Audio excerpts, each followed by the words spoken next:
Be'ezrat Hashem, le shiur de ce soir est dédié pour la guérison de Yehi Aaron ben Gemara et d'Eliyahu ben Mari. Eliyahu ben Mari, c'est le papa de Moshe. Vous connaissez Moshe Nis?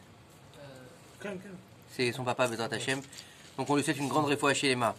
Oulé Avdil, à la mémoire de Yosef ben Emily et Freddy David ben Chaya, qui sont la Iloula la semaine prochaine, Be'ezrat Hashem. Alors Be'ezrat Hashem, pour commencer le shiur de ce soir, je voudrais partager avec vous une étude que j'ai eu la chance d'étudier justement, Shabbat, sur la paracha de la semaine qui vient de passer, paracha de Shelach Lecha.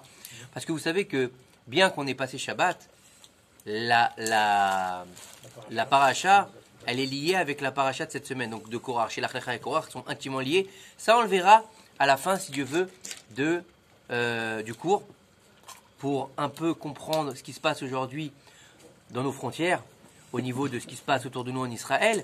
On va faire un parallèle avec la paracha de Korach et Shelach et ce qui se passe au niveau gouvernemental et tout ce qui se passe autour de nous. Mais il faut savoir que on a expliqué la dernière fois qu'il y a plusieurs niveaux de compréhension au niveau de l'étude. Il y a le pshat, il y a le drash, il y a le pardes, le sod et le pardes. D'accord? Maintenant, il faut savoir que c'est vrai que quand on lit la paracha de la semaine, la paracha des explorateurs, bon, qu'on voit 12 mecs qui sont envoyés en Eretz Kenaan, ça s'appelle Kenaan à l'époque, ok, qui doivent faire un rapport à Moshe Rabbeinu, ils reviennent, ils disent de la Shonara, d'accord, ils sont punis pour ça, le peuple est puni pour ça, 40 ans dans le désert. Pas tous, hein. 10 sur 12. Oui, non, je grossis si tu veux, Benjamin. Pas, peut-être. Je je vulgarise un petit peu le résumé de la paracha parce qu'on a tous un peu étudié la paracha, donc on connaît un petit peu ce qui s'est passé. On sait bien que c'est 10 sur 12 qui ont péché, et donc 2, Caleb ben Yefune et Yehoshua ben Nun, qui eux ne pécheront pas et se lèveront contre les autres, et bien sûr seront gratifiés pour ça. D'accord? Ils vont bien sûr entrer en Israël déjà, et Yehoshua deviendra... Quel Shamash? Il deviendra le roi d'Israël. Oui, roi d'Israël. Il devient le roi d'Israël, Yehoshua. Il faut comprendre que si on regarde comme ça, vite fait, donc on se dit, bon, ça paraît quand même démesurer la punition des explorateurs par rapport à leur faute. Bon, d'accord. Je ne vous parle pas du Midrash, je ne vous parle pas de ce qu'on connaît. Ils ont été dans les tentes, ils ont fait pleurer le peuple et qu'ils ont dit... Non, si on regarde bien le texte, on va rester sur le texte, d'accord? Il y a marqué là-bas, ils ont dit la terre était bonne, ils ont dit ça, après ils ont dit Éphèse. Mais bon, on pense que... voilà, on ne pourra pas la conquérir. Ok, ils ont fait du Lachonara.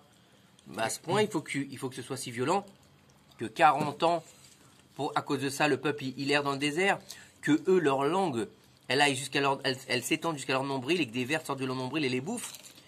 C'est quand même violent, quoi. On se dit quand même, quand on lit ça, on se dit, waouh, la punition est quand même démesurée au vu du texte. D'accord? Dans l'absolu, on va dire, hein, on va rester sur l'absolu, d'accord? Maintenant, bien sûr, on connaît tous l'histoire, on connaît tous le problème, on connaît tous que, malheureusement, ils ont pleuré pour rien. Akadosh Baruch Hu leur a dit, bah, vous avez pleuré pour rien, vous pleurez pour quelque chose. Ça, on va dire, ça, c'est l'explication qu'on connaît tous, d'accord? Maintenant, j'ai eu la chance de lire une explication dans Mesilot à la Nefesh, donc le livre, comment on appelle ça? Mesilot, c'est les voix de l'esprit, d'accord? Donc du Rav Abergel. Et je suis tombé sur une étude exceptionnelle. Et il fait un parallèle, en fait, entre les explorateurs, la faute des explorateurs, et la faute originelle. Alors vous allez me dire, mais quel rapport entre les explorateurs et la faute originelle? Alors déjà, il faut savoir qu'on a un dénominateur commun dans tous les problèmes du judaïsme, c'est la bouche. La bouche. Mais si on regarde bien, c'est qu'un des grands problèmes de la faute originelle, c'était la bouffe. La bouffe. Elle a mangé le fruit, elle l'a donné à manger, elle a vu le fruit, d'accord? Donc elle a désiré un fruit, donc elle a désiré quelque chose à manger. Et quel rapport? Il y a eu la bouche avant quand même. Oui, mais il y a quelque chose qui va se manger, on est d'accord? Oui, d'accord. Bon, tu peux me dire ensuite, maintenant, mais Shmuel, quel rapport entre la bouffe et les explorateurs? Ils n'ont rien mangé. Tu peux me dire ça? Alors écoutez bien, parce que c'est très très profond. Il faut savoir que lorsque Akadosh Baruch Hu il a créé le monde, qu'est-ce qu'il a fait? Il a dit Vaïhor, etc. Et après, qu'une fois que le monde il a été créé, qu'est-ce qu'il a fait? Là-bas, il a créé l'homme. Vous êtes d'accord? 6e jour, il a créé l'homme. Qu'est-ce qui s'est passé? Akadosh Baruch Hu crée le monde. Comment est-ce qu'il a créé l'homme? Il a utilisé la terre. Vous connaissez toutes ces histoires. De la poussière, tu as été sorti. De la poussière, tu reviendras. Écoutez bien. On nous dit, dans le livre, c'est écrit comme ça. Akadosh Baruch Hu, une fois qu'il a créé le monde, il l'a créé à l'état brut. Ça veut dire quoi? Ça veut dire que le monde n'avait pas encore donné ses plantes, ses fruits, c'est-à-dire qu'il y avait des arbres, mais ils n'avaient pas encore donné de fruits. Il y avait de l'herbe, mais elle n'avait pas poussé. Il y avait des légumes, mais ils étaient encore à l'état, on va dire, de graines. Donc on était un peu dans un état de stagnation statique qui va en développement, mais qui n'a pas encore bougé. Et on sait très bien que pour faire vivre la création, que ce soit fruits, légumes, ou même tout ce qui vit autour de la terre, il faut de l'eau.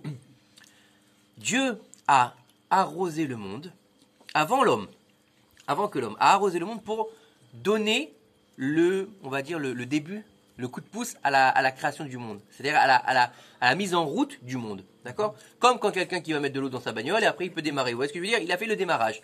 Mais après on sait que l'homme il va devoir prier, etc. pour le monde, c'est autre chose. Alors, qu'est-ce qu'il a fait une fois que le monde était mouillé? Donc si la terre est mouillée, qu'est-ce qui se passe? C'est pas comme aujourd'hui qu'il y a du béton partout. Avant, il n'y avait que de la terre, d'accord, du sable. Qu'est-ce qui se passe? On a quoi par terre? De la boue. On a de la boue. Akadosh Baruch Hu a pris de la boue, donc de la terre des 4 coins du monde, il les a rassemblés, il en a fait une pâte, d'accord? Avec cette pâte, il a donc modelé un être humain, d'accord, Adam Arishon, et il lui a insufflé dans les narines la neshama, donc la vie. Nos sages disent en fait que cette façon de prendre la terre s'appelle en fait la chala. C'est-à-dire qu'à Kadosh Baruch Hu, la première chala qu'il a fait, vous savez ce que c'est la chala? La chala, c'est quand on fait 2 kilos de pain, d'accord? À partir d'1 kilo et des brouettes, on doit la faire, d'accord? On prend un petit morceau de pâte qu'on va brûler. Donc on va mettre dans un sac et qu'on va jeter proprement. C'était le morceau qui était, voilà, le prélèvement, voilà, le maaser de la pâte, d'accord? Et la première chala du monde, c'est Adam Arishon. C'est la pâte qui a fourni en fait la création de l'homme. Et donc en fait, l'homme a été créé et on sait que Dieu a mis donc dans le jardin d'Éden le Etz Hadaat, Tovara et le Etz Hachaim. Il y avait 2 arbres, il n'y avait pas qu'un seul arbre.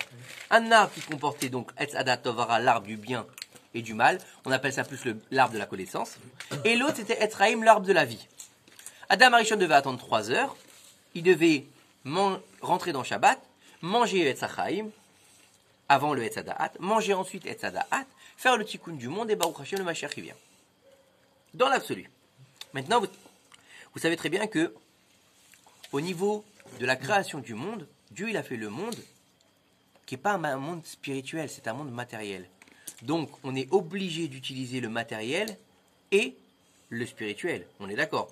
On doit faire vivre notre Nefesh Abémi, mais aussi notre Nefesh Eloki. Et Dieu, il nous a créés avec ces 2 pans. Alors vous allez me dire, oui, on sait, la Neshama et l'âme animale. Non, pas du tout. Quand Dieu, il a créé l'homme, il a fait 2 organes qui, un va représenter le Nefesh Abémi et l'autre va représenter le Nefesh Eloki. On ne parle pas des 2 pans du cœur, comme on l'avait expliqué, vous vous rappelez ou pas? On parle d'un élément qui est complètement matériel et l'autre, il est complètement spirituel. Et ces 2 éléments qui sont côte à côte s'appellent la trachée et l'œsophage. Tu vas comprendre. Suivez-moi parce que c'est pas très compliqué, mais c'est un peu profond. Quand tu regardes bien, la trachée et l'œsophage, une, elle te sert à faire descendre, donc à te nourrir, et l'autre, elle te sert à monter et elle te sert à respirer. Et qu'est-ce qui se passe si, par exemple, quand tu manges, ça tombe du mauvais côté? Tu t'étouffes.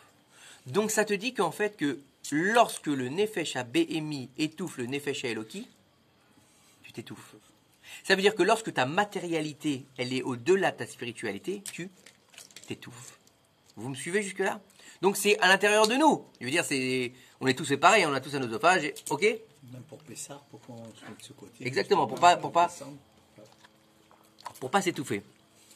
Maintenant, il faut comprendre que Etz Hada'at Tovara, une des explications, nous dit que le Etz Hada'at, c'était quoi?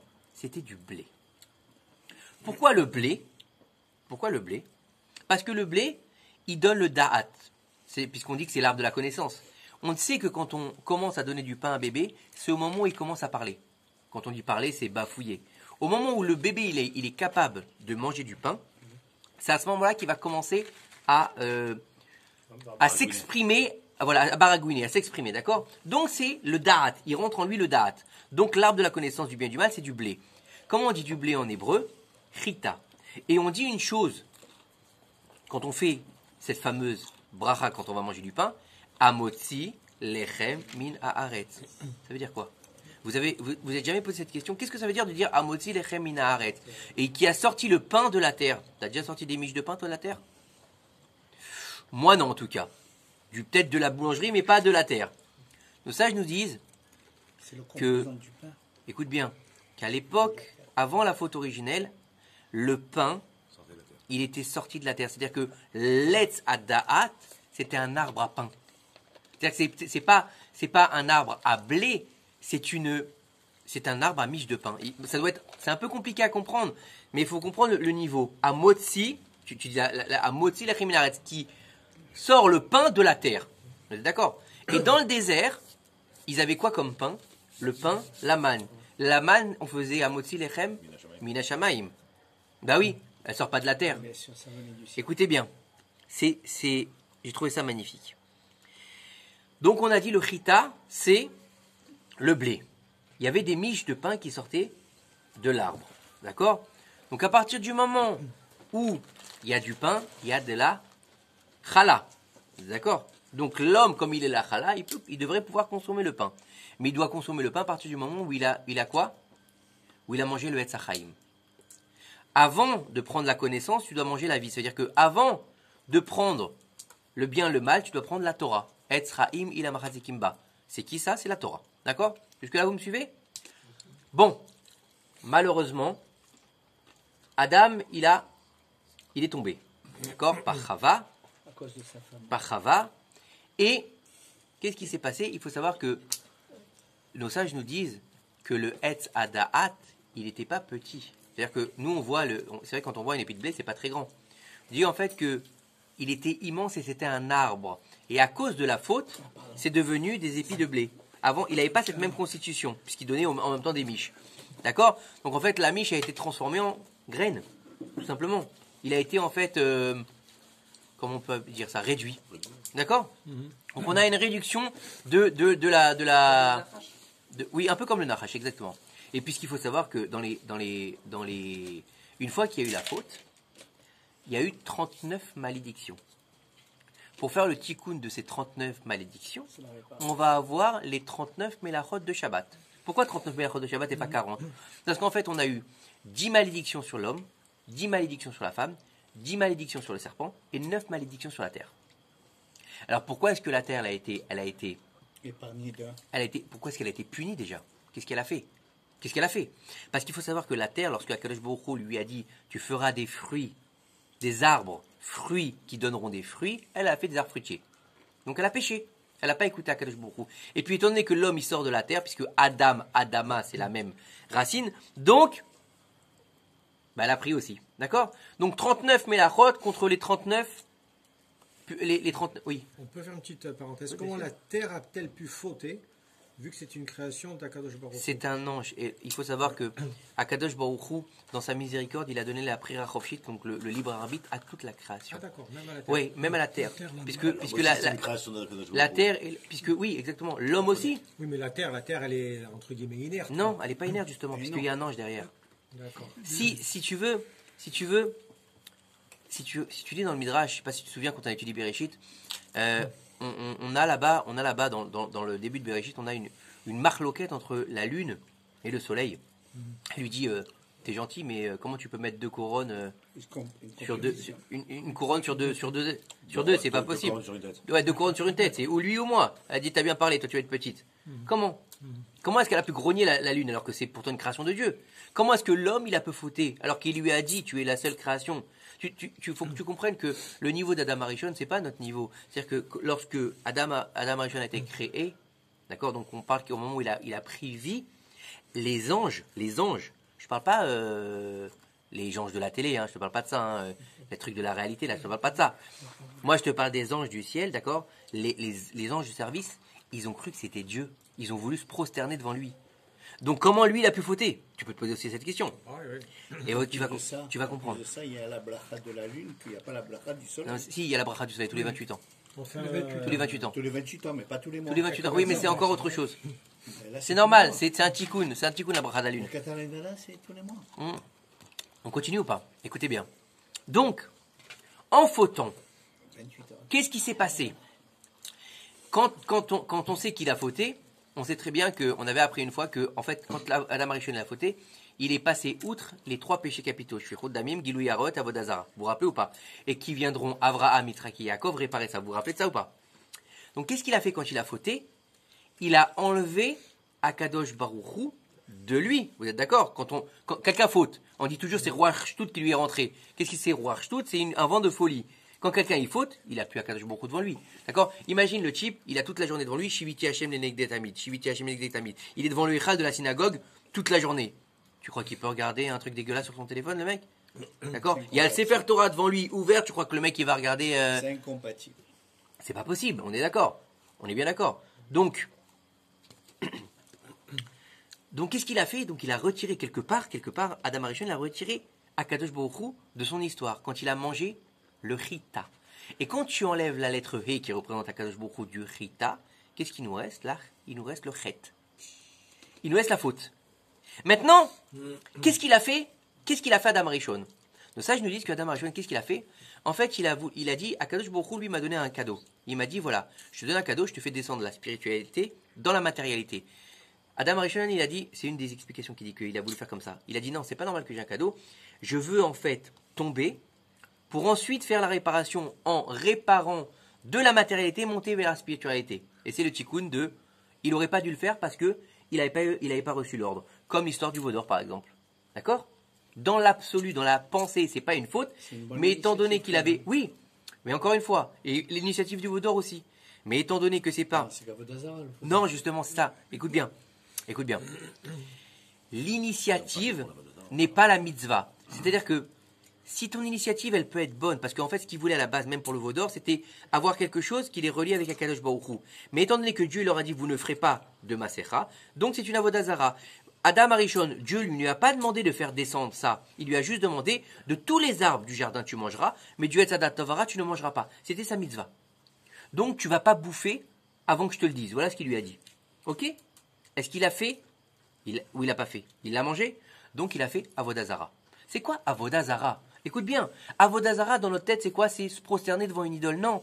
Avodazara, je traduis clairement, un travail étranger. Un travail étranger, c'est quoi? C'est pas tu te prosternes devant une idole. C'est Nadav et Avihu, ils ont amené quoi dans le temple quand ils sont morts? Avodazara. Eshzar, il y a marqué là-bas. Un feu étranger. Tu comprends? Un feu étranger. Le fait de manger un fruit défendu, c'est un travail étranger. Le fait de faire un veau d'or alors que tu es interdit de faire des idoles, c'est, mais dans l'absolu, même si ton intention est bonne, c'est un péché. Pourquoi? Où on voit ça? Où on voit ça? Par exemple, le veau d'or était un péché, parce qu'ils ont fait une avodazara. Mais par contre, dans le Kodesh HaKodashim, il y avait 2 chérubins.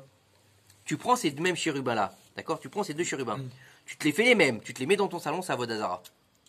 Par contre, dans le Kodesh HaKodashim, c'est pas une avodazara. C'est quoi la différence? Là, c'est un ordre de Dieu, et là, c'est ta propre initiative. Tu comprends? C'est ça la différence entre avodazara et Retzon Hashem. Il faut bien comprendre ça, c'est très important. Donc, Adam Arishon, qu'est-ce qu'il a fait? Il a fait sa propre volonté, donc il s'est trompé. Donc, c'est considéré comme une avodazara. Vous me suivez jusque-là? Quel rapport avec les explorateurs? Quel rapport? Comprenez bien que lorsqu'Akadosh Baruch Hu, il crée le monde, Donc bien sûr, c'est par le chesed, mais c'est pas gratuit. Dieu, il va pas créer un monde pour rien. Stam, il a créé, il s'embêtait, alors il a dit, bah tu sais quoi, je vais faire Warcraft. Allez, hop, je prends une terre, je mets des petits bonhommes, ils vont se faire la guerre, d'accord? Et celui qui gagnait, il a le plus de points, il a des pièces d'or. Non, c'est pas Mario, quoi. On n'est pas dans un jeu vidéo. Akadosh Baruch Hu, il a pas que ça à faire. Aolam chesed ibane. Il a créé le monde par la bonté. Donc, quand Akadosh Baruch Hu, il a créé le monde, il avait une raison. Le Rabbi de Lubavitch nous dit que la raison la plus profonde pour qu'Akadosh Baruch Hu crée le monde, c'est pour qu'il ait une résidence en son sein. Sheyilo dira betartonim. C'est quoi dira betartonim? On l'avait expliqué déjà que tout ce qu'il y a ici, il est en haut. Jérusalem d'en bas, Jérusalem d'en haut. Vous vous rappelez ou pas? D'accord? Le Shmuel d'en bas, le Shmuel d'en haut. Le Daniel d'en bas, le Daniel d'en haut. Il y a une incidence et un comment dire, et un parallélisme entre le monde du haut et le monde du bas. D'accord? On a une espèce d'ange qui nous représente là-haut. D'accord? Vous avez vu un peu un peu dans les films, souvent comme ça. Il y a quelqu'un, vous savez, des fois, il y a un mec en bas et il y a genre son ange en haut. Et il dit, oh, t'as vu ce qu'il a fait? T'as vu ce qu'il a fait? Non, pas, il y avait un autre truc comme, un autre film comme ça, je me souviens plus. Bref. Ce que je veux vous dire. Maintenant, les explorateurs, qu'est-ce qu'ils ont à voir avec ça? Donc, on a dit que le but de la vie, c'est de faire dira betartonim. C'est quoi dira betartonim? C'est de faire une maison à Kodesh Baruch Hu, ici, en bas, sur notre terre. Le olam dans lequel on vit, il a un nom. Il s'appelle pas, en hébreu, hein, je parle, hein, ça s'appelle pas que la terre, la planète bleue, les Kadura Haaretz, d'accord? C'est pas que ça. Vous savez qu'il y a plusieurs mondes. Le monde sur lequel on trouve, il s'appelle le olam à Asiya. C'est quoi Olam Ha'asiya? Le monde de l'action. C'est quoi le monde de l'action? En fait, c'est faire des choses. La construction, la création. D'accord? Puisqu'on voit quelque part, on est aussi on n'est pas le créateur, mais on est quelque part des créateurs. L'homme, il est quelque part Yotzer, Adam, tu vois? Donc il fait aussi, même si on n'est pas au niveau de Dieu, ça c'est clair. Hein. Mais qu'est-ce qu'il faut comprendre? Qu'est-ce qu'il faut comprendre? C'est que donc, tu dois avoir un travail à faire ici. Mais tu le fais où ton travail? Où est-ce que tu vas le faire? Alors tu vas me dire, tu étudies la Torah.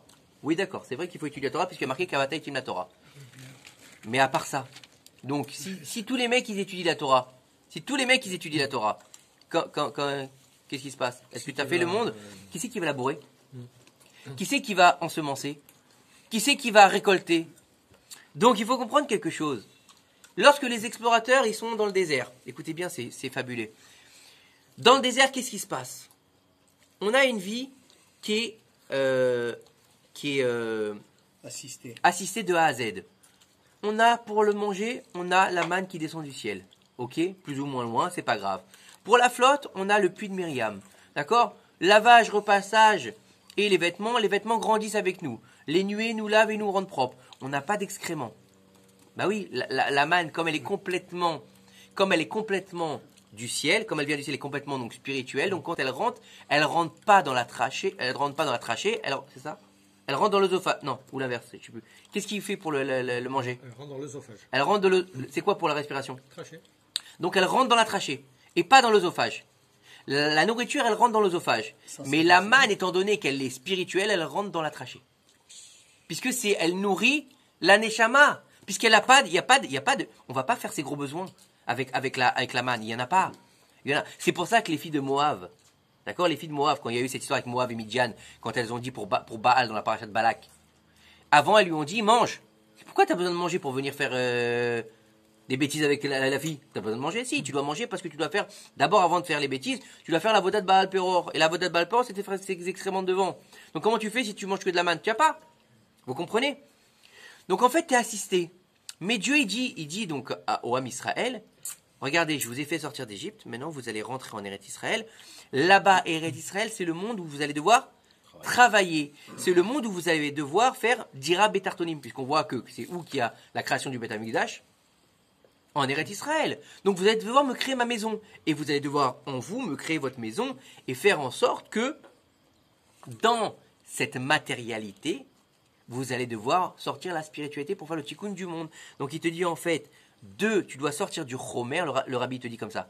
Du chomer, tu dois arriver à la tsura.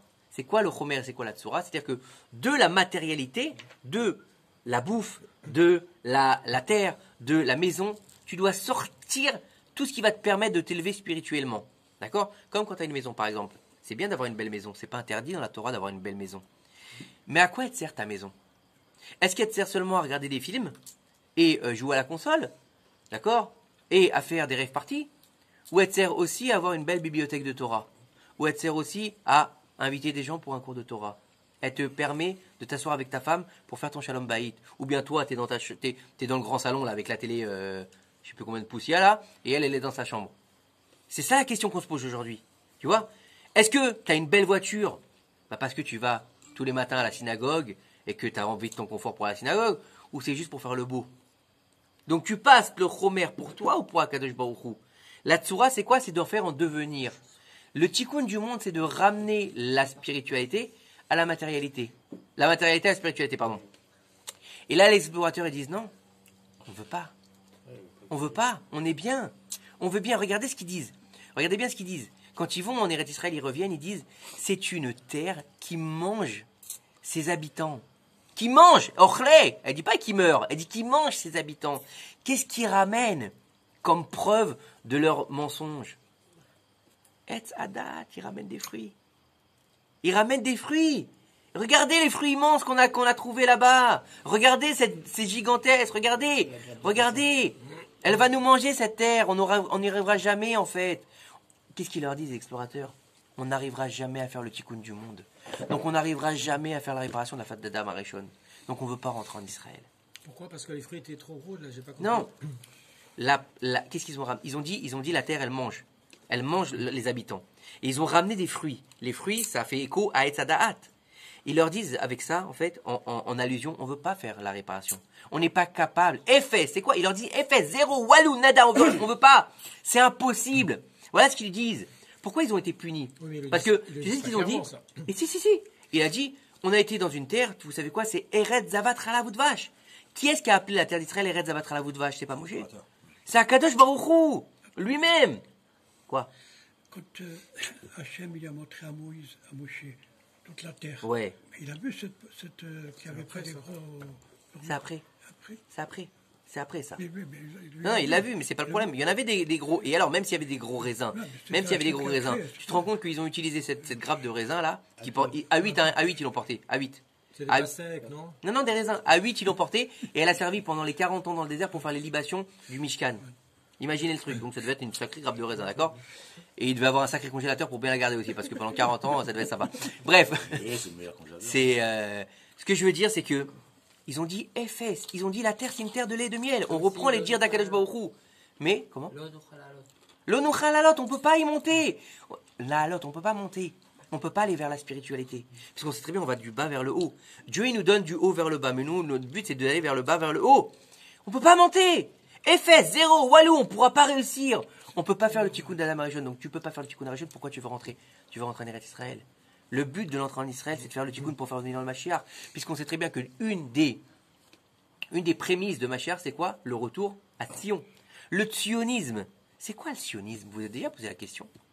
C'est le drapeau et le barbac?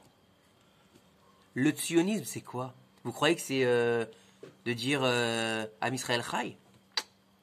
Le sionisme dans la Torah, ça existe. C'est pas une nouveauté, c'est le retour à Sion. C'est quoi le retour à Sion? C'est la reconstruction de Jérusalem comme elle est marquée dans les prophètes. Et là-bas, il y a marqué dans les prophètes, dans la reconstruction, et les vieux et les vieilles reviendront à Sion et ils seront assis dans les rues de la ville. Regardez ce qui se passe aujourd'hui. Et eux, ils ont dit quoi, les explorateurs? On veut pas. Donc en fait, qu'est-ce qu'ils ont fait? Ils ont réitéré la faute originelle. C'est pour l'image de... Non, mais ça, on parle pas de ça. Donc ils ont réitéré la faute originelle. Donc c'est pour ça qu'ils ont mérité la mort. Qu'est-ce qu'il a mérité le premier homme? La mort. Vous comprenez ou pas? Surtout qu'il n'y a pas la mort à l'époque. Donc le niveau... Si, eux, ils sont morts tout de suite. Les explorateurs, ils sont morts tout de suite. C'est pas le problème, parce que c'est un jour. Mais que vous comprenez qu'en fait, quand on regarde bien les choses au niveau des explorateurs, c'est très grave ce qu'ils ont fait. Parce qu'en fait, ils avaient la possibilité, par leur grandeur, c'était des anashim. Ishechad, Ishechad, ça veut dire quoi? Ishechad, Ishechad. Pourquoi c'est répété 2 fois dans la paracha? Là-bas, Rachid te dit qu'ils étaient Ishechad. Ishechad, c'est un homme. C'est-à-dire que c'était des hommes aussi bien dans le cœur que dans la tête. C'est-à-dire que c'était vraiment des tzadikim. Ils sont tombés parce qu'ils ont eu peur, en fait. Ils ont eu peur de ne pas être capables de faire le tikkun. Ils ont eu peur de ne pas réussir, en fait, à faire ce qu'il fallait pour remettre le monde à sa place. Donc en fait, ils ont eu un manque de Emouna, un manque de bitachon et un manque de hitbatlout. C'est quoi un manque de batlout? Un manque d'annulation. Et ça, on va le voir après dans la suite du Shur Bezrat Hashem. Il y a des questions? Oui. La faute, en quelque sorte, elle n'était pas déjà faite avant même l'exploration, puisqu'ils ont demandé à explorer la Terre. C'est pas eux qui ont demandé. C'est le peuple. C'est le peuple. Ah, d'accord. C'est le peuple. Eux, ils n'ont pas demandé. Eux, ils ont été choisis. D'accord. Eux, ils ont été choisis. Mais à partir du moment où ils ont été choisis, à partir de ce moment-là, avant de partir, ils avaient déjà décidé de fauter. Oui, Pourquoi? Parce que l'orgueil, il est rentré en eux. Après, il y a plein d'explications. Leur orgueil de ne pas perdre leur place. Comme il a dit notre ami. Hein? Hachem leur a dit, il a dit à Moshe, on volait pour toi. Oui, pour toi. Pourquoi?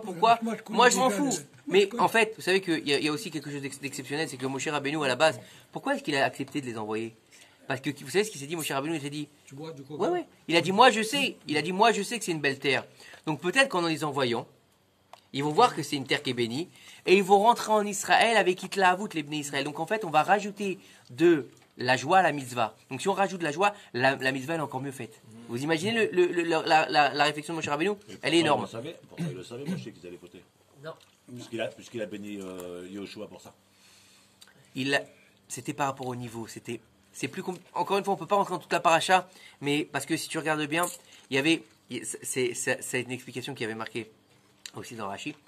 Il y a là-bas, quand on fait le décompte des tribus, d'accord, celui-là fils de tribu de Réhouven, celui-là fils de machin, dans la tribu de Yosef, donc Yosef il a 2 tribus, Ephraim et Ménaché. Le nom de Yosef, il a collé que à la tribu de Ménaché dans cette paracha. Ouais, Ménaché. Et pas Ephraim, pourquoi? Ou l'inverse, je sais plus. Parce qu'en fait, Yehoshua bin-Nun de la tribu, donc de... Attends, et Yehoshua c'était d'Ephraim ou Ménaché, je me souviens plus. D'Ephraim, Yehoshua bin-Nun, il n'a pas fauté.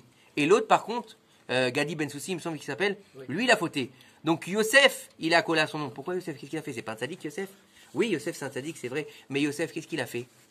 Il a été faire du lachonara sur ses frères. Donc le bgam, il est rattaché à l'autre. Donc il y a un makor derrière. Il y a quelque chose derrière. Tu vois ce que je veux dire? Donc c'est pour ça qu'il a béni Yehoshua. Tu as compris ou pas? Il a dit, c'est en fait, c'est une bénédiction, comment on appelle ça? Tu sais, on prévient les choses. Il faut mieux prévenir que guérir. Préventive, merci. C'est bon pour vous? Allez, on continue. On va au Midrash. Bezrat Hashem. C'était clair, ça va? C'était pas trop... J'ai trouvé une très belle explication, donc j'ai envie de vous la partager. Alors, on avait vu, la dernière fois qu'on a fait du Midrash, on avait vu que Pharaon, il fait un rêve, il voit un petit mouton d'un côté, tous les notables de l'Égypte de l'autre côté, et il demande qu'est-ce que ça va être, et on lui dit, il va y avoir un petit juif qui va te casser la tête, et qui va faire sortir... Non, oui, un vieil homme qui tient, et dans la balance, il y a un petit mouton. Oui, non, t'as dit un petit juif. Bah oui, un petit juif qui va te casser la tête. Il savait pas si c'est un juif ou un... C'est une façon de parler, oui, bien sûr. Bon, allez, viens ici, toi, prends ta place. Alors, Non, mais il a raison, il veut qu'il soit précis. Il a raison, bien sûr. excusez-moi. Bien sûr. Donc on avait vu à la fin que Bilam, il lui dit, C'est tout le temps ça, maintenant. il lui a dit, je vais te raconter ton rêve, Bilam.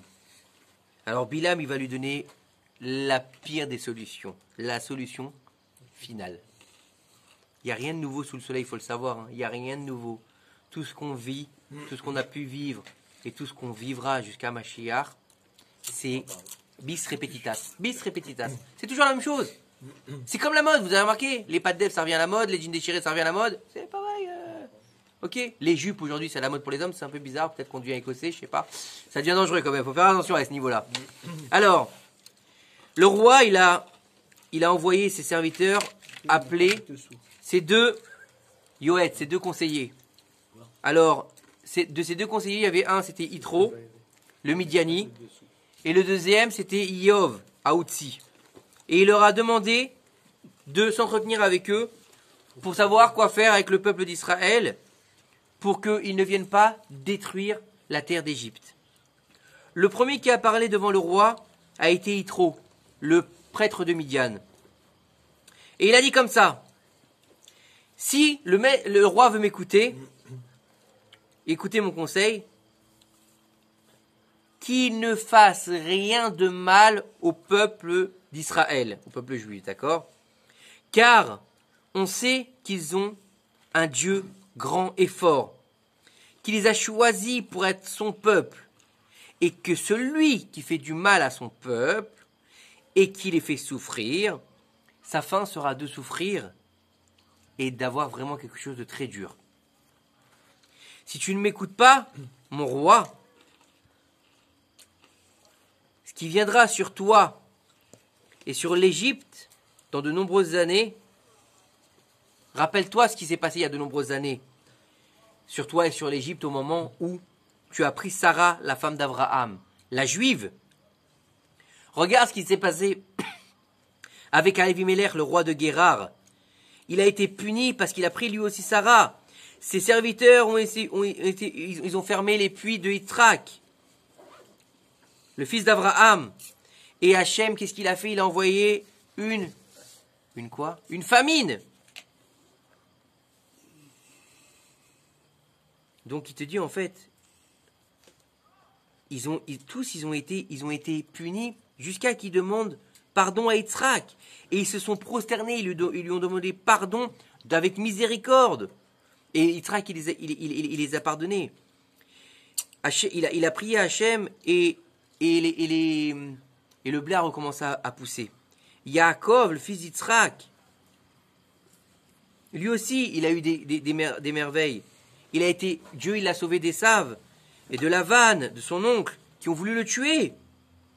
Rappelle-toi, mon maître, le roi, que le père de ton père, il a donné des honneurs, il a fait grandir Yosef, fils de Yaakov, qui était intelligent et sage, parmi tous les conseillers du roi, et qu'il a sauvé l'Égypte de la famine.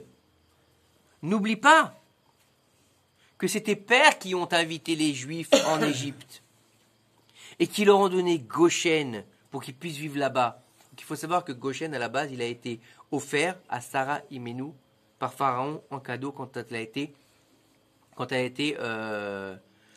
été renvoyée. Il lui a donné Agar, il lui a donné des serviteurs, des servantes, de l'or, de l'argent. Il lui a aussi offert Goshen. Donc il faut savoir que Goshen, en fait, c'est à nous. On y va. C'était pas en fait lorsque Yaakov est descendu en Égypte, où est-ce qu'il lui a dit, pourquoi est-ce que il lui a dit Pharaon à Yosef, mêlé à Goshen? Parce que Goshen était déjà donné à Sarah Imenou, donc il appartenait au peuple d'Israël en fait. Et c'est aussi, vous vous rappelez, on avait dit que comment est-ce qu'il avait compris que Yosef il était noble, parce qu'il avait le dessin de Sarah Imenou dans sa chambre. Vous vous rappelez sur ça ou pas? Pharaon, ne vous rappelez pas? Oui. Je peux te demander. Oui.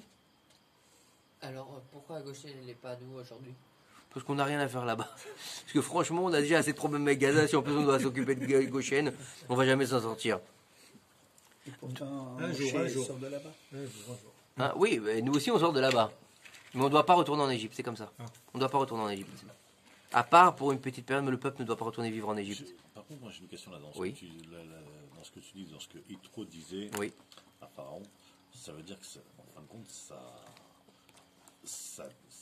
ça contredit un autre midrash qui dit que en fin de compte, le Pharaon c'était le même. C'était le même. Non, ça contredit pas. Là, le père de ton père, il dit. Ça contredit pas, parce que ça c'est un midrash déjà. Oui. Et aussi, ensuite, un midrash qu'on on l'a déjà dit, Shivim Panim la Torah, Oui. Ze Veze Divrei Elohim Chaim. Ça veut dire quoi? Il y a 70 facettes de la Torah. C'est comme un diamant. Regarde un diamant. Est-ce que quand la lumière elle se reflète dessus, elle va se refléter sur un endroit? Non, elle se reflète sur plusieurs endroits. La lumière, c'est Akadosh Baruch Hu qui va se refléter sur le diamant qui est la Torah et qui va nous permettre d'avoir plusieurs explications. Tu comprends? Donc Ze Veze Divrei Elohim Chaim. Il y a pas d'interférence là-dedans. C'est deux pans de niveau de compréhension. Comme on l'a expliqué, je crois, c'est la semaine dernière, on avait dit il y a le drash il y a le pshat, le drash, le sod et le pardes, et dans chacun des niveaux, il y a encore 70 niveaux d'explication. Donc imagine où on peut aller.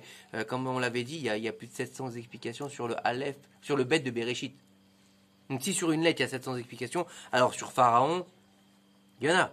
Et puis même Rachid te dit là-bas, est-ce que c'est le nouveau roi, est-ce que c'est pas un nouveau roi? C'est une marloquette, c'est encore une fois, quand Mashiach viendra, il nous dira. Comment Yitro savait tout ça? Ben, tu sais qu'il était très intelligent, Yitro. Ouais, mais il habitait à Midian. Oui, mais n'oublie pas qu'Yitro, il est Cohen Midian. Il est ministre de Pharaon, il est Cohen Midian. C'est un homme important. C'est un ministre du monde, en fait. Tu comprends? À l'époque, Ouais, mais à l'époque, il n'y avait pas WhatsApp, non, ni la TV. mais ils avaient des serviteurs, ils avaient des chameaux, ils avaient des lettres, ils s'envoyaient des lettres. Ils avaient une communication entre eux. Ils avaient une communication entre eux. Tout le monde connaissait Avraham Avinu. C'était pas Avraham Avinu, il n'y avait pas WhatsApp, mais il était plus connu que Macron et que Barack Obama. Attends. Et n'oublie pas que les gens étaient nomades. Ils voyageaient beaucoup à l'époque. Donc ça parlait souvent. Oui, je viens de telle contrée, là-bas il y a un homme qui s'appelle tel, et une fois qu'il est descendu en Égypte, il est remonté. Donc il y a beaucoup de choses comme ça. On connaissait Abraham, on connaissait Yitzhak, on connaissait Yaakov. Yaakov, tu regardes, les péripéties qu'il a eues, ils l'ont amené dans beaucoup d'endroits. Il a été à Haran. Où c'est Haran? C'est pas en Eretz Israël. C'est en Iran, je crois. En Irak. Bon, ça fait loin quand même. Hein. Donc, et après, en plus, il n'allait pas d'Eretz Israël en Iran directement. Il y a un chemin quand même. Donc les gens le connaissaient, tu vois ce que je veux dire. Les nomades, ils parlaient beaucoup. Il y avait beaucoup d'échanges aussi à l'époque puisqu'ils faisaient du troc. Ils faisaient du troc aussi. Donc il y avait cet échange plus qu'aujourd'hui. Avant, ils n'avaient pas de WhatsApp, mais ils parlaient plus qu'aujourd'hui. Aujourd'hui, on a plus de communication, on parle moins. Tu remarques bien. Les réseaux sociaux, tout le monde se connaît, mais on n'a pas d'amis. J'ai vu d'ailleurs, pour la parenthèse, j'ai vu une image qui m'a vachement choqué, mais qui m'a fait prendre conscience que c'est la vérité. C'est un dessin comme ça, et t'as un cercueil comme ça dans le dessin. T'as un cercueil, et puis t'as 50 chaises comme ça qui sont mises. Elles sont toutes vides, et il y a un mec qui est assis devant le cercueil avec une larme à l'œil, et puis t'as la nana qui doit être sûrement la femme de la personne qui est décédée. Elle dit mais je comprends pas, il avait 2000 amis sur Facebook. C'est oufda, c'est la preuve, je veux dire. C'est du virtuel. C'est que du virtuel. Qui c'est qui s'en fait des amis sur C'est pas du Facebook? virtuel, c'est de la communication. Arrête, moi j'ai 4500 amis sur le travail, d'accord? Sur le travail, j'ai un Facebook pour le travail, parce que j'ai pas ça pour la maison, mais pour le travail, oui. J'ai 4500 amis. Si je connais 10 personnes, c'est beaucoup. Je vous jure, hein, si je connais 10 personnes là-bas, c'est beaucoup. Virtuel, mais ça fait du bien. Ça fait bien d'avoir des amis sur Facebook. Je sais pas pourquoi ça fait bien, mais ça fait bien. Je suis pas partisan de ce genre de choses. Bref. C'est le ego. Alors, donc il lui dit, Tu as supprimé? c'est pour ça que je te conseille de ne pas leur faire du mal. Et si tu veux pas Non, moi je communique. m'écouter, regarde, tu veux pas m'écouter, au moins renvoie-les en Eretz Kenaan. D'accord. Tu veux pas écouter, tu veux pas machin. Mais tu sais quoi? Ne leur fais pas de mal. Statu quo, vas-y. Hop, dis-leur au revoir, merci de votre service et rentrez chez vous. Ouais, tu t'en débarrasses quoi en gros lui dit. Non, ça n'a pas plu ce qu'il a dit Yitro à Pharaon. Il s'est énervé contre Yitro et il l'a renvoyé avec la honte à Midian. Il y a une autre explication qui dit que Yitro il s'est sauvé parce que Pharaon a voulu le tuer. C'est des comment on appelle ça, tu sais? Des fois tu fais une phrase, voilà, tu interprètes ou tu changes un petit peu le mot. Mais la finalité c'est la même quoi en fait, tu vois. Comme quand tu racontes une histoire, toi tu vas la raconter comme ça, moi je vais la raconter comme ça, mais l'histoire est la même quoi. C'est pareil. Alors Iov, c'était le deuxième, et il a dit au roi la vérité. Il lui a dit comme ça, la vie de ma mère, je sais pas quoi dire. J'ai rien à dire. Je sais pas qu'est-ce que tu veux faire avec ce peuple là. Yov, c'était pas. T'es le roi. T'es le roi et c'est toi qui décides de vie ou de mort sur tes sujets. J'ai rien à dire. Iov, il lui dit, j'ai rien à dire. Il fait le singe là. J'ai rien entendu, j'ai rien vu et j'ai rien dit. Iov, voilà, la classe. Eh papa, c'était pas un juif? Il y en a qui disent, alors écoutez, Iov, il y en a qui disent que c'était pas un juif et il y en a qui disent qu'il a même pas existé. Qui disent qu'en fait que le Sefer Iov, c'est juste un machal de Moussar, mais qu'il a jamais existé. Et il y en a d'autres qui disent qu'il a existé. Oui ou non, je sais pas. Bref. Et vous savez ce qu'il lui dit pour finir? Fais ce qui te semble bon. Voilà. En gros, je baisse la tête et je fais l'autruche. Ouais, il se mouille pas, comme il dit Benjamin. il se mouille pas, ça s'appelle quand même non-assistance à personne en danger. Hein. Donc il va subir. Le roi, il a appelé donc le fameux serpent à sonnette, le fameux Bilham, et lui a dit, maintenant, on va écouter ce que ta bouche elle a à dire. Bilham, il a dit à Pharaon, c'est très très dur de détruire ce peuple spécial. Parce que tout celui qui lui a fait du mal, il a pris une tannée. Si tu veux leur faire du mal par le feu, tu ne pourras pas. Impossible. Parce que leur père, Abraham, il a été jeté dans une fournaise ardente, il a été sauvé du feu. Donc c'était à Ur-Kazim, vous vous rappelez, avec Nimrod. Avec l'épée, tu ne pourras pas non plus faire quoi que ce soit. Pourquoi? Parce que leur père Yitzhak, il a donné son coup à l'épée pour la Akedat Yitzhak. Donc, sur le Mizbeach, si tu veux les mettre en esclavage et leur donner du travail dur, tu ne pourras jamais les détruire par ça. Pourquoi? Yaakov Avinu, pendant 14 ans, plus de 20 ans, il a travaillé comme un chien pour la vanne. 7 ans pour Rachel, 7 ans pour Léa, et 6 ans pour le bétail. Donc ils savent ce que c'est de bosser comme des krel. Il n'y a pas moyen. Donc tu ne pourras pas les détruire ni par le feu, ni par l'épée, ni par le travail. D'accord? Parce que, regarde bien, plus tu les as servis, et plus comme Yaakov, plus il lui cassait la tête la vanne, et plus il faisait des gosses. Il a eu 12 enfants, Baruch Hashem. Non, 13 enfants, avec Léa. 12 tribus et une fille. 13 enfants avec Léa. Bon, il y en a aussi qui disent qu'ils ont eu chacun une jumelle en plus. Donc ça fait une équipe de foot. D'accord? Sauf Yosef, il n'a pas eu de jumelle. Et Binyamin 2. Hein? Et il y avait même le remplaçant. Et il a dit, regarde, t'arrêtes pas de toi leur donner des avodat parech aux Hébreux, et ils font encore plus de gosses. Alors je vais te donner une super idée, mon roi. Je te dis, pour t'en débarrasser, tu les prends et tu vas jeter à l'eau tous les enfants à naître chez les Juifs. Et il a dit, ah, ça c'est une bonne idée. Dans l'eau, il a pensé le roi.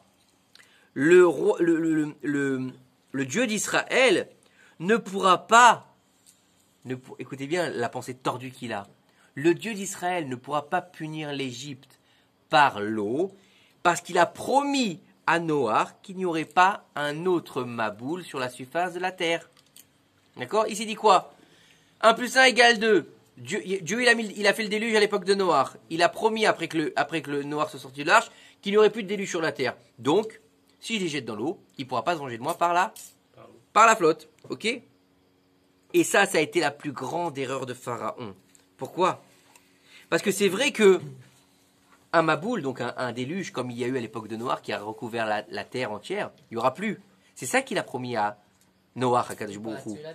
Mais il lui a jamais promis qu'il n'y aurait pas un endroit particulier où il y aura un déluge. Et qui plus est, Dieu, il n'a pas fait un déluge. Il les a fait se noyer où? Dans la mer.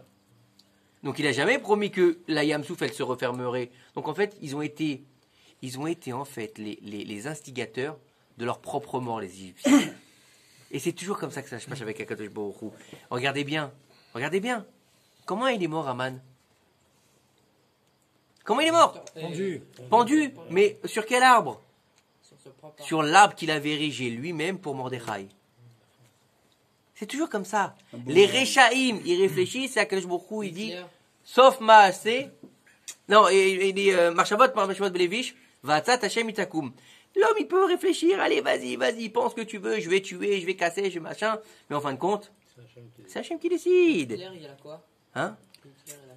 Hitler, on n'en sait rien, il y en a qui disent, il y en a même qui disent que c'est un shed. Ouais, j'en sais rien, un démon.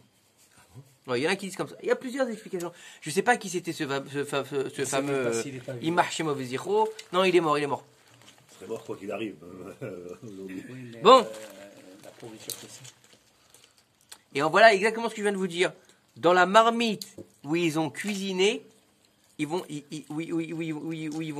cuisiné, C'est là-bas qu'ils vont tomber les Égyptiens. Étant donné qu'ils ont jeté les enfants hébreux dans l'eau, ils seront noyés aussi à leur place dans la mer. Et au moment où justement les Bnei Israël, eux, seront sauvés par Akadosh Baruch Hu. Donc ça, c'était pour notre petit midrash. Au niveau du moussard de ce soir, je voudrais qu'on parle un petit peu de ce qui se passe autour de nous. Il y a des questions sur le moussard? Non. Je voudrais qu'on parle un petit peu de ce qui passe autour de nous. Les gens sont en panique, les gens sont complètement en folie en ce moment par rapport à cette histoire de gouvernement, par rapport à cette histoire d'élection. Parashat Korach, hier, vous avez vu la vidéo ou pas?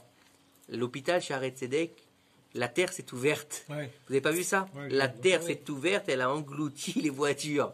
Impressionnant, quoi. Vraiment, la terre, elle s'est ouverte. Parashat Korach, quoi. À Jérusalem, dans le parking de l'hôpital Shaare Tzedek, jour de l'inauguration, il y a des bagnoles qui ont été englouties, un truc de fou. Maman, tu vois le parking tomber, quoi. Elle n'est pas tombée, elle s'est pas ouverte. Si, c'est comme si elle s'était ouverte, quoi. C'est-à-dire qu'il n'y a pas eu un trou qui a été fait, il n'y a rien. Macron a été giflé. Mamage Parashat Korach. Ouais. Macron qui a été giflé, bon, ça c'est une bonne nouvelle, peut-être. Je ne sais pas.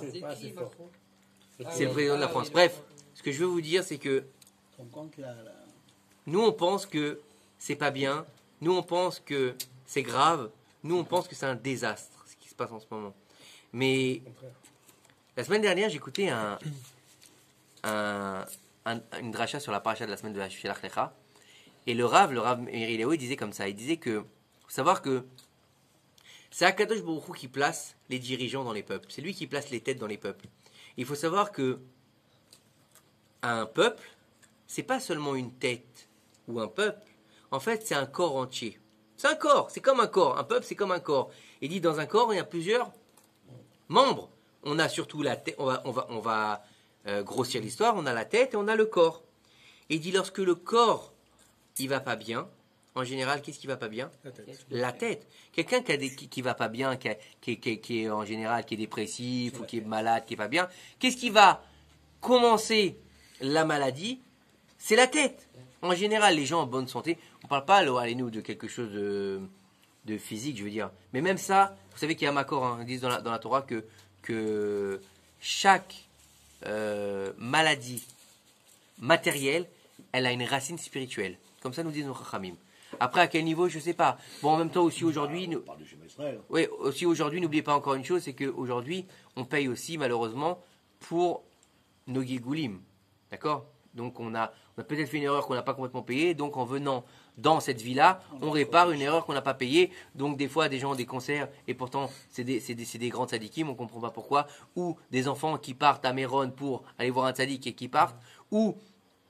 Bref, on ne comprend pas pourquoi, c'est normal, parce qu'on n'est pas les comptables du bon Dieu d'une part, et puis aussi, peut-être que celui-là, il est venu réparer telle chose, il fallait qu'il parte comme ça, c'est Akadosh Baruch Hu qui sait. C'est triste, ça fait mal, c'est compliqué, on n'est que des hommes, donc la meilleure chose à faire, c'est se taire et accepter. Comme on dit, Baruch Hashem, il faut savoir dire Baruch Dayan Haemet. C'est vrai que c'est pas évident, mais il faut se le dire. Maintenant, il faut comprendre que Paracha, qu'on est en train de vivre aujourd'hui, c'est énorme. Parashat Korach, Parashat Shelach Lecha. La Parashat Shelach Lecha, si on regarde bien un petit peu, mis à part ce qu'on a vu tout à l'heure, qu'est-ce qui se passe? On a 10 mecs qui reviennent et qui se lèvent contre qui? Contre Moshe. Parashat Korach, pardon. Qu'est-ce qu'il lui dit Korach à Moshe? Non, écoute ce qu'il lui dit, Avant de lui dire ça, avant de lui dire t'en as marre d'être chef, parce que ça lui a pas dit tout de suite. Écoutez bien ce qu'il lui dit Korach. Il utilise la Torah pour se couvrir. Il lui dit, dis-moi, Moshe, je ne comprends pas. Toi, tu es le roi. Ton frère, c'est le prêtre. D'accord? Tu as placé ton cousin tête de nation. Ta soeur, c'est une prophétesse. Ça va, la belle vie, la famille. Moi, tu m'as mis Shaouch à porter l'arche. Super. Hein? Toi, tu as la Volvo. Ouais, toi, tu as la belle Mercos. Et moi, tu m'as mis avec la Lada. C'est pas sympa. Il lui dit... Je comprends pas. Dieu, toi-même tu nous as enseigné, Mamlechet Kohanim vegoy kadosh. On est tous une assemblée de Kohanim et un peuple saint. Donc pourquoi est-ce que toi tu serais au-dessus de nous? Vous l'avez compris celle-là? Regardez exactement ce qui se passe aujourd'hui. Aujourd'hui, c'est la même chose. Les explorateurs, ils se lèvent contre Moshe. La terre, elle est comme ça. Il y a des problèmes. On est comme ça. On n'est pas bien. Ok? De l'autre côté, toi, tu veux prendre le roi. Toi, tu es le roi Bibi. Toi, tu es le roi Moshe. Regardez bien. Je ne compare pas Moshe à Bibi, bien sûr, on est d'accord. Hein. Mais c'est pour comprendre l'histoire. Les Havdil, bien sûr. Hein. Mais regardez bien dans l'histoire. C'est pas une élection pour Israël, puisqu'on est en train de vendre Israël comme les explorateurs. On est en train d'exactement vendre, ils sont en train d'exactement faire ce que les explorateurs ont fait. On donne la ministre de l'Intérieur à nos ennemis, on crache sur Israël, on crache sur les soldats, on est en train de faire l'inverse. On interdit les fondamentaux du peuple d'Israël. La première mitzvah, donc la deuxième mitzvah, pardon, la première mitzvah, ça a été Rosh Chodesh, la lune. D'accord? La deuxième mitzvah qui a été donnée au Bnei Israël, c'est Gadesh Likol Bechor, c'est les tefilines. On s'attaque au fondement de la Torah. On met plus les tefilines, 6 mois de prison. En France, les flics, ils rigolaient, ils prenaient des photos quand on mettait les tefilines à l'époque avec les Chabad, quand il y avait les soukottes mobiles, les flics, goy, ils prenaient des photos, je me rappelle, ils venaient se photographier avec les Chabad à l'époque. Et nous, en Eretz Israël, on nous dit, tu peux plus mettre les tefilines, on va t'interdire la circoncision, l'abattage rituel. Hashem Shmor Ve'irachem. Et encore une fois, il n'y a pas eu d'élection, on est contre Bibi. Non, qu'est-ce qu'il a fait Korach? Pourquoi? C'est pas toi, c'est pas bien. On est tous Mamlechet Kohanim Vegoy Kadosh. Regarde, eux, c'est des saints. Lui, c'est un saint. Mais en fait, qu'est-ce qu'il voulait? Il voulait sa place. Naftali Bennett, qu'est-ce qu'il a fait? Regardez bien. La Torah. Je suis de droite. On donnera jamais Eretz Israël. On parlera jamais d'Eretz Israël. C'est un Judas. Et qu'est-ce qu'il a fait? C'est un Judas. Qu'est-ce qu'il a fait? Il s'est allié avec ceux qui veulent détruire Israël. Parce qu'il faut comprendre une chose, c'est que malheureusement aujourd'hui ce qui se passe, c'est que tous nos sages nous ont dit que avant la venue du Mashiach, le peuple d'Israël sera gouverné par le Erev Rav. Le Erev Rav, c'est le résidu qui est sorti d'Égypte. Il faut savoir que donc, comme je disais, le Rav Meir Ilaoui a dit que donc, lorsque le corps il va pas, eh ben on va lui mettre une tête qui va pas. Donc si le corps il est khalash, il est pas bien, il fait pas ce qu'il faut, eh ben on va lui mettre une tête de tordu. Si le corps il est bien, on va lui mettre une bonne tête. Donc en fait, si on regarde bien où il se trouve le problème actuellement, dans le peuple. Et on voit bien aujourd'hui que les scissions qu'il y a dans le peuple, la violence qu'il y a dans le peuple, l'amertume, les divisions, aujourd'hui comment ça s'appelle, au sein même de nos villes. On a des, comment on appelle ça là, avec les Arabes là, comment ça s'appelle? Des ouais, non, mais qu'est-ce qu'ils font là? Des émeutes dans notre propre pays, par des gens qu'on a nourris au sein, quoi. On leur a donné de vivre ici, on leur a permis de faire des études, et ils se rebellent contre nous. Pourquoi est-ce que c'est en notre sein même que ça se rebelle? Pourquoi c'est si difficile? Pourquoi est-ce que on a, en fait, ces problèmes-là? Et bien parce qu'en fait, on vit comme dans l'époque des Meraglim et des Korach. On a des faux rabbins, on a des faux prédicateurs qui prêchent la bonne parole, qui vont avoir des adeptes, qui vont faire du buzz sur YouTube. Non, je donne pas de nom. Qui vont faire des buzz sur YouTube, qui vont amener des sougiotes, des mishnayot, ils vont rapporter le Talmud et le Zohar, mais sans aucune source. Ah, il est marqué dans le Zohar. Il est dit dans le Zohar. Où? Il est dit... c'est facile de dire ça. Moi aussi, demain, je vais vous dire. Il est dit dans le Zohar qu'il y a des ovnis sur la terre. Pour les gens qui ne connaissent pas, tu vas dire d'accord, ok. Va dire ça à un rabbin, il va te dire Coco, t'es un usurpateur. Il y a aujourd'hui, malheureusement, je donne pas de nom, mais ce que je veux dire, c'est qu'aujourd'hui, on est en train de monter des nouvelles religions. Non, mais il y en a tellement que ça. Oui. Il y en a tant que ça. Oui, il y en a tant que ça. Ah bon? Il y en a tant que ça. Il y a un problème d'oseille. Il y a un problème de comment dire, ils sont en train de sucer la moelle épinière du peuple, du petit peuple qui comprend rien, qui se raccroche à quelque chose. Aujourd'hui, on est tellement en manque de tout. On est tellement en manque de tout. Comment tu te rends compte? Regarde, dis-moi, comment tu peux m'expliquer que il y a le comment ça s'appelle, le Kabbalah Center, d'accord? Donc quand tu entends ça, tu dis bon, c'est un endroit respectable, ils font de la Kabbalah, donc le Zohar, on étudie le Zohar. Depuis quand Madonna Elle est rabbine, Madonna. Depuis quand Madonna Lekshira? Depuis quand Madonna, tu m'as pas dit la rabbinite. Tu m'as dit pas dit la grande rabbinite à Kabbalah Center. Tu m'as dit, Madonna. Non mais c'est Kabbalah Center, tu comprends? Ça amène du monde. Mais ça c'est de la secte. Et les gens aujourd'hui, ils sont tellement en difficulté. Regardez, il y a des difficultés dans les couples. Il y a des difficultés avec les enfants. Il y a des difficultés à la parnassa. Il y a des difficultés dans la santé malheureusement. On n'a jamais entendu autant de personnes qui sont dépressives.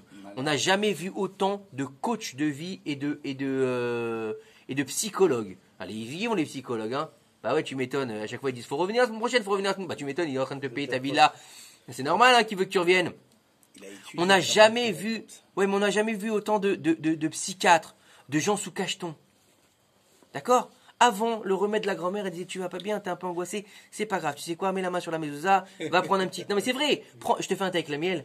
Yabni, je te fais un thé avec le miel. Tu veux des pignons dedans.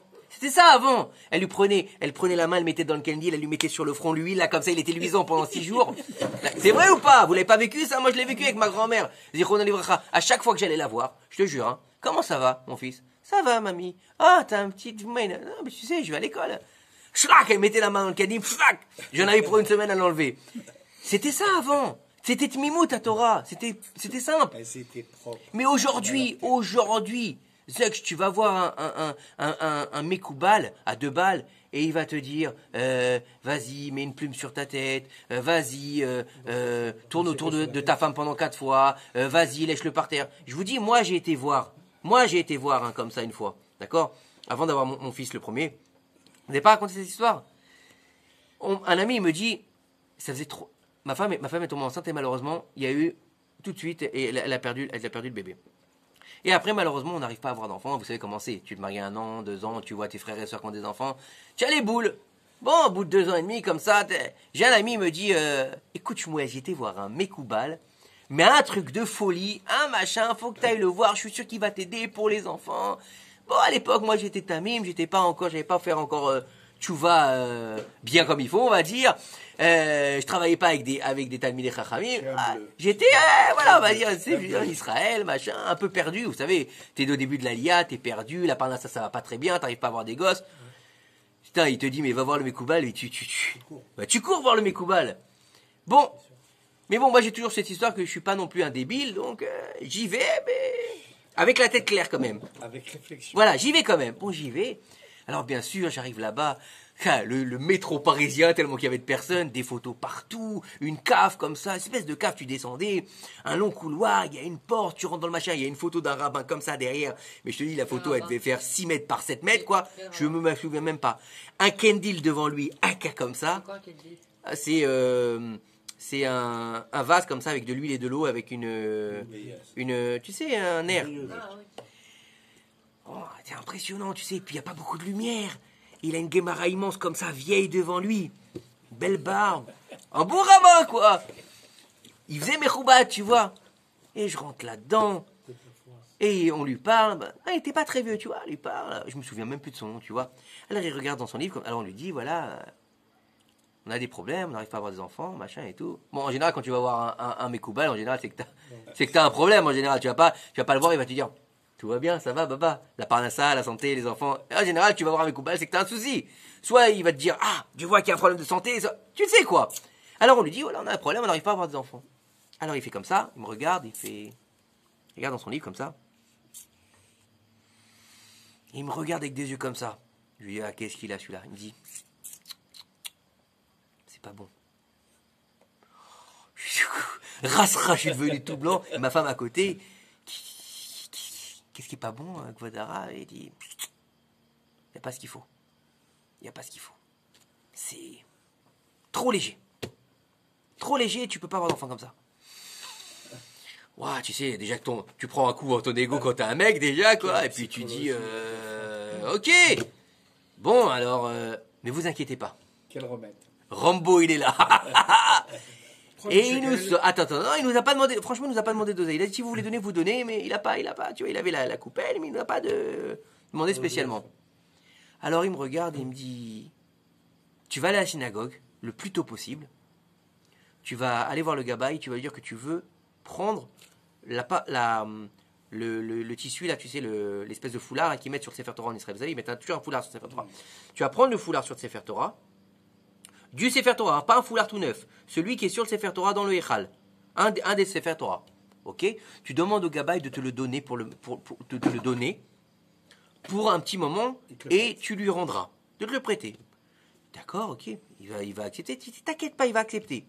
Moi, je suis crédule, je dis d'accord. Ensuite, tu vas rentrer chez toi. Ouais, je suis sceptique à mort. Moi, déjà, je le vois comme ça. J'ai dit, déjà, il m'avait mis la rasera, quoi, tu vois. Tu vas rentrer après, tu es avec ce fameux foulard donc, qui est devenu un Tashmish Gdusha, puisque ça appartient à Sefer Torah. C'est avec ça qu'on cache le Sefer Torah. Donc il a une Gdusha particulière, même si c'est qu'un tissu, il prend une Gdusha. Et tu vas entourer ta femme avec. Tu mets à ta femme comme si elle avait, tu savais, quand ils vont à la plage, là, comment ça s'appelle, le boléro, là, Adek Pareo. Tu lui fais un pareo, et elle va le garder comme ça. Le seul moment où elle a le droit de l'enlever, c'est quand elle va faire sa douche. Sinon, tout le temps, elle doit garder ce paréo. Ça tient la route. Bon.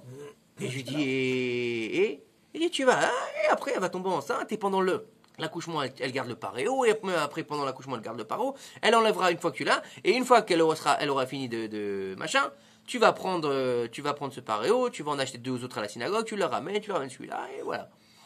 Ok, après, tu vas prendre des trucs à la tzedaka, tu vas faire un truc, tu vas faire un papier, tu vas faire un machin. Voilà, et après tu vas aller à la mer, tu vas prendre un jerrycan d'eau, tu vas remplir le jerrycan d'eau, tu vas rentrer chez toi, tu vas verser le jerrycan d'eau et tu vas laver toute ta maison avec à l'eau de mer. Ça tient la route. Bon, je lui dis, ok, d'accord, d'accord, merci. Je sors de là, j'ai une mauvaise argacha, tu sais, c'était tout noir, c'était rama, c'était machin, je dis ça. Il m'a porté un coup de ras celui-là. Il y a un truc qui va pas. Je dis, je la sens pas, tu sais, je sors de là. Alors ma femme me dit, bon, on va faire ce qu'il y a à faire, Je dis, attends, 2 secondes, parce que ça sent mauvais son histoire. Parce qu'il nous a dit, vous reviendrez me dire, voilà, bon, chanter l'histoire, tu vas nous faire un queuche, quoi. Tu vois, je la sentais pas, je sais pas pourquoi je la sentais pas. Et donc, à cette époque-là, donc j'appelle le cousin de ma femme, qui est Rav David Radat, qui vit à Beersheba. C'est le Rav qui a écrit Maaseh Avot. C'est un Rav, c'est pas un Mekoubal, c'est pas un grand Rav connu, c'est pas un Rav connu, d'accord, c'est un Talmid Chacham, d'accord, c'est vraiment un Talmid Chacham. Je l'appelle et je lui dis, Rav David Mechila, je suis désolé de te déranger.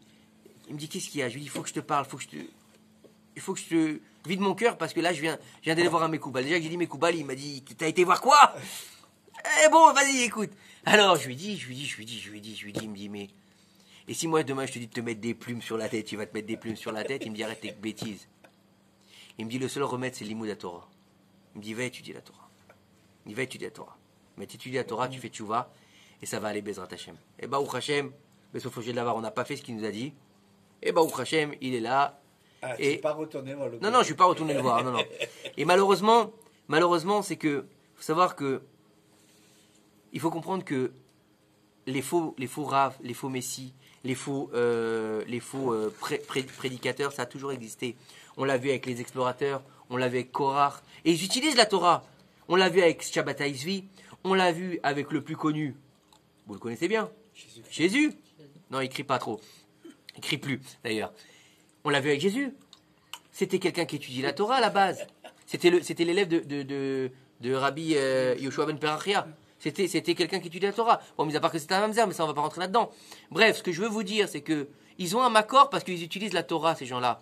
Mais il faut savoir que toute chose qui utilise la Torah, elle perdure. Pourquoi? Comme les explorateurs au début, ils ont dit la vérité. Eretz zavat chalav udvash, c'est la vérité. Donc, leur mensonge, il a tenu envers les Bnei Israël. Mais qu'est-ce qui s'est fini? 40 ans dans le désert, ils sont tous morts. D'accord? Shabbat Haïsvi, il a commencé avec de la Torah, de la machin, truc, à la fin il s'est converti à l'islam. Jésus, au début, je suis un religieux, moi, je suis un Haredi, je fais la Torah. Il a créé une nouvelle religion. C'est pas le problème, c'est à cause de lui. C'est à cause de ses... Lui, il a été Mechaté Tarabi. Mais écoute bien, il a été Mechaté. Il a fait fauter les autres. Il a fait fauter les gens. C'est un Mechaté Tarabim. Donc il a mis la graine pour faire Talouid. C'est pas le problème. Il s'est coupé la cuisse. Ouais, mais ça, on rentre pas dans toutes ces histoires-là. Mais en gros, ça a toujours existé. Ça a toujours existé. Et aujourd'hui, plus que jamais. Tu vois ça comme l'unique problème ou qu'il y en a Non, il y a plein d'autres problèmes. Ah bon, alors parle-nous Il y a des autres plein. un petit peu. Ce que je veux vous dire, c'est que non, ce que je voulais revenir par rapport à la paracha, c'est que les faux rabbins, les faux religieux, ils ont déjà été dans la paracha. Dans la paracha